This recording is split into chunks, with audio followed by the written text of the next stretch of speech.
YouTube! Welcome back to the channel, bruh. It's been a minute since I did a solo one, but you know I had to drop one for ya. Hey man, check me out real quick, yo. I got a video for you I came across on another YouTuber's page, and I said I'm gonna cover that junk too, cause that junk crazy. And I looked at this video, man, and it pissed me off. It made me so mad. Women, please take accountability for your actions. Take accountability for your actions. Let's watch the video. My husband passed away and I started talking to a man a couple months later. Let me tell you the story. So this was an old friend that I knew since I was 15. I wanted that male attention. I missed that male attention. So I invited him over. He came here with not a dime to his name. I'm grieving. I'm a mess. I'm drinking every day. I'm trying to numb the pain, right? Because I just lost my husband that I was with for almost 10 years. I'm paying for everything. I'm a fool, right? We're getting liquor every night. We're ordering DoorDash every night. Spending my husband's money that I got because he passed away. So I'm a widow, right? You don't fuck with widows. That's what the Bible says. Not in those words, but you don't do that. Just wait. Please listen to this whole story. Just wait. So he tells me, I'm going to get a job. I want to help you. I want to help the girls. I want to be there for you because we've known each other for years. And you were there for me at my lowest. So I want to be there for you. That's what he told me. But it wasn't like that at all. He stayed for about 2 weeks. 2 weeks I was paying for a grown man that was staying in my husband's home that passed away. Sorry. It still upsets me. This was 2 years ago. But he was my friend, right? So he decides that he wants to go back to Chicago. And I decided that's probably the best thing because I'm not right in my head right now. I'm not okay. I'm not ready for this. So he leaves. Of course, I had to pay for him to leave because he's a broke-ass motherfucker, right? But when he left, I felt so much better. Things were happening in my home, like my radio fell. My lights were flickering. I feel like that was a sign from my husband to get this guy out. He stole some things from my husband that I realized after he left. He stole a cologne that my husband would only wear on special occasions. The Johnny Depp cologne. I spent like $109 on it, and my husband said, I'm only going to wear this on special occasions. I'm not even going to say how much money I spent. It's ridiculous. But I told him, I said, karma will get you.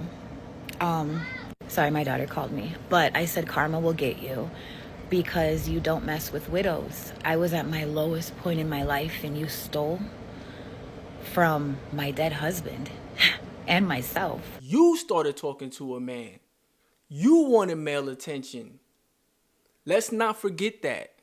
First things first, let's take accountability. You have to take accountability. You invited this man in your home. You wanted him there. You wanted the male attention. And that's what you got. You got him. And you got a bum in the process. It's his fault that he's trash, but it's your fault that you were so hungry to get with another guy a couple of months, 2 months after your husband died. You already had somebody else in the crib, kicking it with him, spending time with him, spending all this money that your husband earned on him. And I understand, y'all. I understand people get vulnerable, but it's your fault. It's still your fault. Though you may be vulnerable, you hurt, you're looking for some attention, somebody to lean on. It's still your fault.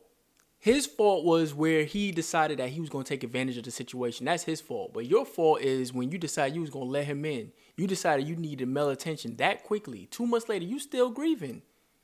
You was with your husband for 10 years. You still grieving.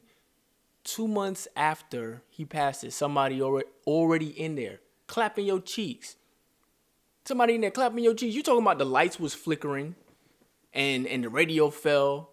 And that was your husband trying to tell you to get him out the house. Yeah, that was your husband trying to tell you, don't let this man clap your cheeks in front of the family portrait on the couch that I paid for. Throughout this whole video, you blaming this man. You taking no responsibility, no accountability. Throughout the whole video, it's all his fault. Like you ain't played no parts in it. You didn't even kick him out. He kicked himself out. He would probably still be there today, spending your husband's money, clapping your cheeks up on your husband's couch in front of the family portrait with no job, living in your husband's house that he worked hard for, to take care of his family, and now somebody else, another man, reaping the benefits of it. Ma'am, you seem unstable. This dude was bleeding you dry. He was bleeding you dry. Money that you ain't make. Somebody made this money, left it to you to take care of yourself and his kids, and you decided you was gonna start blowing it on another guy. You said it yourself. You wanted male attention, and you got it. You didn't get the right attention, but you got it. You making it like, oh boy, broke in, like buddy broke in the crib. Like this guy broke in the crib and he just wouldn't leave. And you said it in the very beginning. In the beginning of the video, you said he came there without a penny to his name. That was when you realized you made a mistake. That's when you realized that you was going to be the victim in this situation. Because if he came there with a lot of money, I have a feeling he would still be there right now. But being that he came there without a penny to his name, you decided, okay, I'm going to play the vulnerable card. This guy is taking advantage of me. Don't take advantage of widows. Don't mess with a widow. How about widows don't go out 2 months after their husband passes away looking to get D'd down?